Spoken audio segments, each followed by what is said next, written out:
स्वागत छ तपाईलाई। सन् 1981 मा उत्तर कोरियाको एक राजनीतिक बन्दी शिविर क्याम्प नम्बर 14 मा एक गर्भवती महिलालाई कैद गरिएको थियो।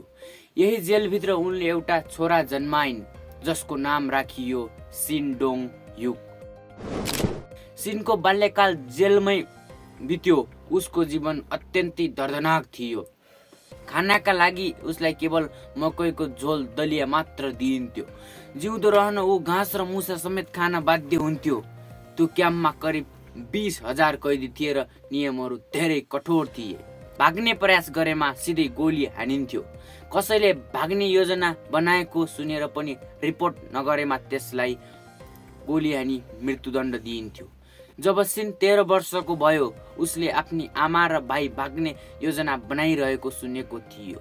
भोकले सताएको सानो बालक भएकाले उसले सोचेको थियो गार्डलाई भने अलि धेरै खाना दिन्छन्, त्यसैले उसले त्यो कुरा गार्डलाई बताइदियो। 8 महिनापछि सबै कैदीलाई मैदानमा जम्मा पारियो। सिनलाई अगाडि उभ्याएर उसको आमालाई फाँसी दियो भने उसको दाजुलाई गोली हानी हत्या गरियो। अब आउँछ सन् 2005। यसपटक सिन आफै भाग्ने योजना बनाउँछ र ऊ आश्चर्यजनक रूपमा सफल पनि हुन्छ। आजको भिडियोमा हामी उत्तर कोरियाको दैनिक जीवन कस्तो छ र सरकारले बनाएका कडा नियमहरू के छन् भन्ने कुरा बुझ्नेछौँ।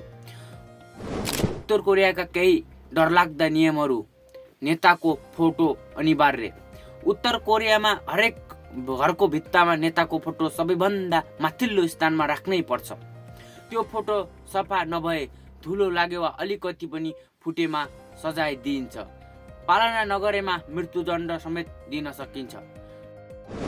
सन् 2020 कोभिड अघि एक महिलाको आगलागीमा आफ्ना बच्चा बचाइन्, तर नेताको फोटो बचाउन नसकेकाले उनलाई सजाय दिइयो।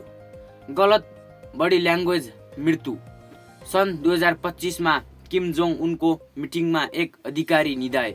यसै कारण उनलाई भिडभाड अगाडि एन्टी एयरक्राफ्ट गनले उडाइयो।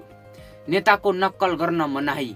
उत्तर कोरियामा कसैले पनि नेताको हेयरस्टाइल वा ड्रेस नक्कल गर्न पाउँदैन। यस्तो गरे सिधै गोली हानिन्छ। किम जोङ उन मात्र त्यस्तो हेयरस्टाइल राख्न पाउने व्यक्ति हो। सबै नागरिक सैन्य। 17 वर्ष अघि पुरुषलाई 10 वर्ष र महिलालाई 7 वर्ष अनिवार्य सैनिक सेवा गर्नुपर्छ। उत्तर कोरियाको अवस्था अत्यन्तै दयनीय छ। खाना समेत नपाए मानिसहरू भोकै मर्ने गर्छन्। दैनिक आवश्यक सामान किन्न समेत पैसा छैन। भिडियोलाई मन परेमा एक लाइक गर्न नभुल्नुहोला। हाम्रो च्यानलमा नयाँ हुनुहुन्छ भने सब्स्क्राइब गर्न पनि नभुल्नुहोला। धन्यवाद।